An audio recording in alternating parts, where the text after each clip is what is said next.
मैं आज जद पे हूं तो इतना खुशगुमान न हो, चराग सबके बुझेंगे हवा किसी की नहीं। नीतीश कुमार जी हो, चंद्रबाबू नायडू जी हो, चिराग पासवान जी हो, जयंत चौधरी जी हो, देवे गौड़ा जी हो, जीतन राम मांझी जी हो, सबको समझना पड़ेगा कि जब जंगल में आग लगती है तो न वो बरगद बचते हैं जो हवा को आंधी में तब्दील करते हैं, न वो बांस बचते हैं जो आपसी रगड़ से चिंगारी पैदा करते हैं।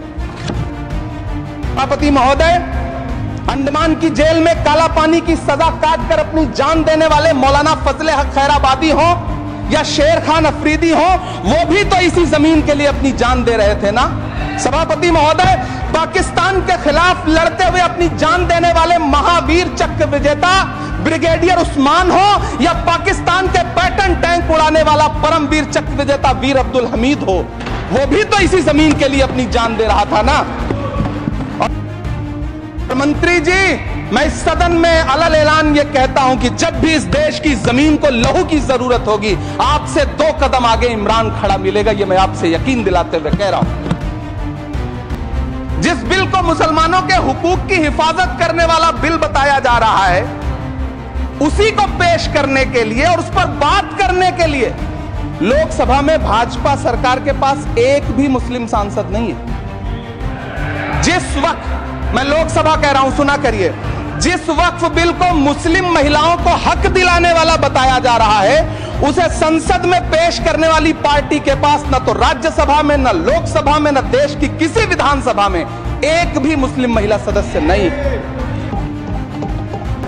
हम ही को कातिल कहेगी दुनिया, हमारा ही कत्लेआम होगा। हम ही कुएं खोदते फिरेंगे, हम ही पे पानी हराम होगा। सभापति महोदय, सन 1947 में दिल्ली की जामा मस्जिद की तारीखी सीढ़ियों पर खड़े होकर के भारत रत्न मौलाना अबुल कलाम आजाद साहब ने कहा था कि मुसलमानों कहां जा रहे हो, यह है तुम्हारा मुल्क, यहां तुम्हारे आबाओ अजदाद की कब्रें हैं। उस वक्त मौलाना आजाद की ये सदाएं सुन करके लोगों ने अपने सरों की गठरियां उतार करके रख दी थी। आज उसी दिल्ली में मौजूद देश की संसद में एक बिल आया है जो हमसे उसी जामा मस्जिद की सीढ़ियों के सबूत मांगेगा, जो उन्हीं सीढ़ियों के पास अपनी कब्र में सोए हुए मौलाना आजाद को फिर से कब्र से सदा देनी पड़ेगी कि ये जो कब्र है वो मेरी कब्र है, ये किसी सरकार की जागीर नहीं है। सभापति महोदय, मैं जहां खड़ा हूं, इसी संसद भवन के सामने सड़क के उस पार अपनी कब्र में सोए हुए भारत के पूर्व राष्ट्रपति फखरुद्दीन अली अहमद की कब्र है। शायद अब उस कब्र से भी सदाएं आए कि ये कब्र मेरी कब्र है, ये सरकार की जागीर नहीं है। सभापति महोदय, मैं वक्फ कानूनों में किए जा रहे संविधान विरोधी बदलावों के खिलाफ बोलने के लिए खड़ा हुआ हूं। संविधान का आर्टिकल 14 हो, 29 हो, 30 हो, चीख चीख कर कहता है कि देश में सब बराबर के हकदार हैं। आर्टिकल 26 कहता है कि सबको अपने अपने मजहबी कामों के लिए मंदिर, मस्जिद, गिरजाघर, गुरुद्वारों का निर्माण करने का हक है और उसका रखरखाव का भी हक है। लेकिन डॉक्टर बाबा साहब अंबेडकर के संविधान को हर दिन कुचलने वाली यह सरकार देश के मुसलमानों से नफरत में इतनी अंधी हो गई है कि खुलेआम देश की संसद में देश सरकार के माइनॉरिटी मिनिस्टर साहब और होम मिनिस्टर साहब झूठ बोलते हैं और देश को गुमराह करते हैं, झूठ शब्द असत्य बोलते हैं। सरकार ने इस बिल का नाम उम्मीद रखा है। मंत्री जी, कल से इसे देश के मुसलमानों के लिए नई उम्मीद बता रहे हैं। नहीं मंत्री जी, न तो यह बिल मुसलमानों के लिए नई उम्मीद है और न ही उम्मीद की नई किरण। जिस बिल को मुसलमानों के हुकूक की हिफाजत करने वाला बिल बताया जा रहा है, उसी को पेश करने के लिए और उस पर बात करने के लिए लोकसभा में भाजपा सरकार के पास एक भी मुस्लिम सांसद नहीं है। जिस वक्त, मैं लोकसभा कह रहा हूं, सुना करिए, जिस वक्फ बिल को मुस्लिम महिलाओं को हक दिलाने वाला बताया जा रहा है, उसे संसद में पेश करने वाली पार्टी के पास न तो राज्यसभा में, न लोकसभा में, न देश की किसी विधानसभा में एक भी मुस्लिम महिला सदस्य नहीं। कल किरण रिजिजू जी कह रहे थे कि रेलवे की जमीनें देश की जमीनें हैं, डिफेंस की जमीनें देश की जमीनें हैं। हाँ मंत्री जी हैं, बिल्कुल हैं। ये जो वक्फ की जमीनें हैं ये हमारे पुरखों ने धार्मिक कामों के लिए डोनेट किया है, तो हम भी तो इसी देश के नागरिक हैं, हम भी तो इसी देश के बेटे हैं, तो वक्फ की जमीनें भी तो इसी देश की जमीनें हैं, उनको पराया क्यों बोलते हैं आप? सभापति महोदय, अशफाकुल्लाह खान जब फैजाबाद की जेल में फांसी के फंदे पर झूल रहे थे तो इसी देश की जमीन के लिए झूल रहे थे ना। सभापति महोदय, अंडमान की जेल में काला पानी की सजा काटकर अपनी जान देने वाले मौलाना फजले हक खैराबादी हो या शेर खान अफरीदी हो, वो भी तो इसी जमीन के लिए अपनी जान दे रहे थे ना। सभापति महोदय, पाकिस्तान के खिलाफ लड़ते हुए अपनी जान देने वाले महावीर चक्र विजेता ब्रिगेडियर उस्मान हो या पाकिस्तान के पैटर्न टैंक उड़ाने वाला परमवीर चक्र विजेता वीर अब्दुल हमीद हो, वो भी तो इसी जमीन के लिए अपनी जान दे रहा था ना। और मंत्री जी, मैं इस सदन में अलग ऐलान ये कहता हूं कि जब भी इस देश की जमीन को लहू की जरूरत होगी, आपसे 2 कदम आगे इमरान खड़ा मिलेगा, ये मैं आपसे यकीन दिलाते हुए कह रहा हूं। सभापति महोदय, मैं सरकार से कहना चाहता हूं, हमसे हमारी इबादत गाहें तो मत छीनिए ना, हमारे घरों पे बुलडोजर तो मत चलाइए ना, हमारी कब्रों में तो हमें सुकून से सोने दीजिए ना। सभापति महोदय, माइनॉरिटी मिनिस्ट्री का बजट कट करके, मुस्लिम बच्चों की स्कॉलरशिप बंद करके अब सरकार कह रही है कि हम वक्फ की आमदनी से गरीब मुसलमानों का भला करेंगे। गुजरात की बेटी बिल्किस के बलात्कारियों की रिहाई के बाद उन्हें माला पहनाने वाली लोगों के नेता ये कह रहे हैं कि यह बिल मुस्लिम महिलाओं को उनका हक दिलाएगा। धन्यवाद मोदी जी, क्या बढ़िया सौगातें मोदी दे रहे हैं आप।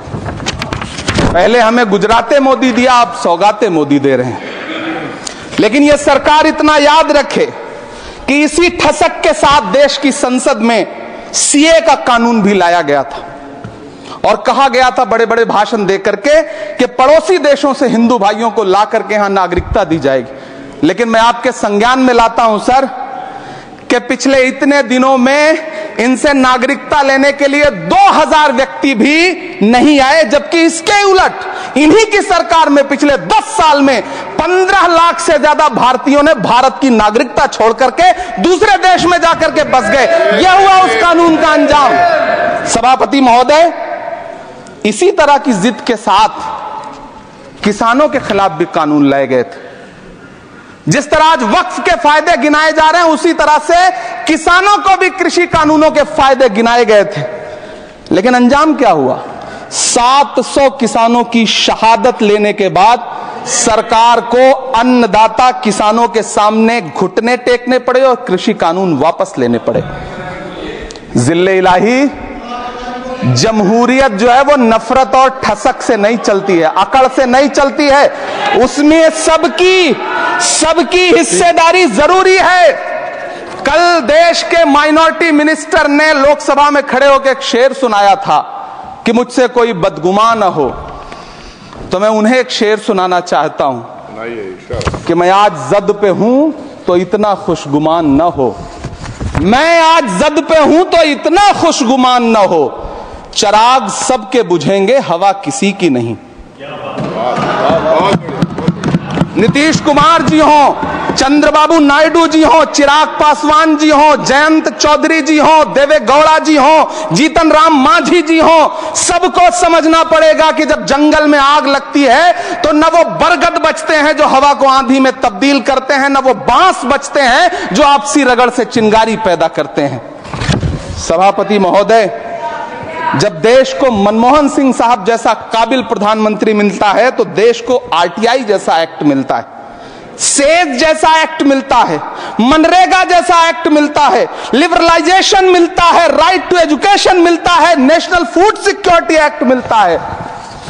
लेकिन जब देश को सौगातें मोदी मिलती है तो क्या मिलता है? सीए मिलता है, फॉर्म्स लॉ मिलता है, आर्टिकल 370 मिलता है, इलेक्टोरल बॉन्ड जैसा एक्ट मिलता है और वक्फ अमेंडमेंट एक्ट जैसे बिल देश को मिलते हैं। मुझे तो अपने हमवतन भाइयों से पूछना है कि आपको अपने बच्चों की तरक्की, खुशहाली और नौकरी की दरकार है या फिर मुसलमानों की दान की गई जमीनों को लूट कर धन्ना सेठों को देने की साजिश करने वाले कानून की।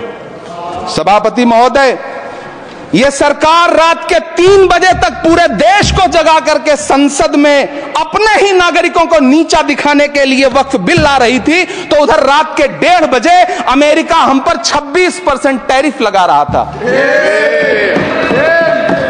सरकार की प्राथमिकताएं देश को पता। सभापति महोदय, मैं बहुत भावुक हूं आज कि चिरागों के सफर में दबदबा हो आंधियों का, तो फिर अंजाम जुल्मत के सिवा कुछ भी नहीं होगा। ये दुनिया नफरतों के आखिरी स्टेज पर है, इलाज इसका मोहब्बत के सिवा कुछ भी नहीं होगा। मैं भावुक हूं, मेरी पलकें गीली हैं।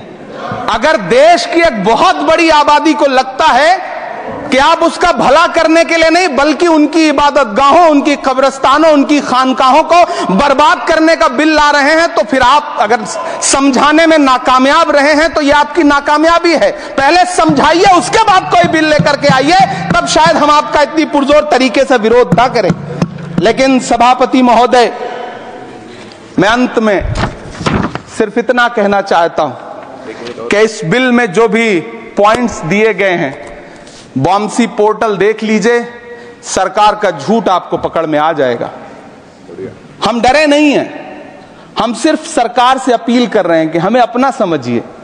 हम आपके अपने हैं, इस देश के नागरिक हैं, और आप ताकत में हैं। संख्या बल के आधार पर बिल हो सकता है आप पास करा ले, लेकिन आपको यह बात समझनी पड़ेगी कि हम तो वो तारीख हैं, जहनों में रहना है, जिसे कागजी पुर्जे नहीं जो फाड़ डाले जाएंगे। जिस जमीन पर मैं खड़ा हूं, यह मेरी पहचान है। आप आंधी हैं तो क्या मुझको उड़ा ले जाएंगे? आपको यह बात समझनी पड़ेगी। आपको अगर इतना विपक्ष की तरफ से पहले जेपीसी में इतने सारे पॉइंट्स आए, और उसके बाद कल से लोकसभा में और राज्यसभा में सुझाव आप सुनने को तैयार नहीं है, लोगों की शंका को दूर करने के बारे में आप बिल्कुल सोच नहीं रहे, बस आप कह रहे हैं यह बिल उम्मीद की नई किरण है। नहीं साहब, इसे भले किरण जी लेके आए हैं, लेकिन ये उम्मीद की नहीं बल्कि नाउम्मीदी की किरण है। और इस देश की एक बहुत बड़ी आबादी इस बात से खदशे में है, शक में है कि आप सीधे उनकी जमीनों को लूट करके धन्ना सेठों को बेचना चाहते हैं। मेरी अब भी आपसे अपील है कि इस बिल को वापस लीजिए। यह बिल कहीं से आपके अपने नागरिकों के लिए अच्छा नहीं है। यह बिल सिर्फ इस देश के मुसलमानों को नीचा दिखाने का और अपने एक ऐसे मतदाता वर्ग को खुश करने का बिल है जिनको इस बिल के पास हो जाने से कुछ मिलेगा भी नहीं, लेकिन आप एक नैरेटिव देना चाहते हैं, एक मैसेज देना चाहते हैं। मेरी आपसे अपील है कि कृपया ये जो सबका साथ सबका विकास का नारा है, इस नारे को रत्ती भर तो चरित्रार्थ कर दीजिए। बहुत बहुत धन्यवाद।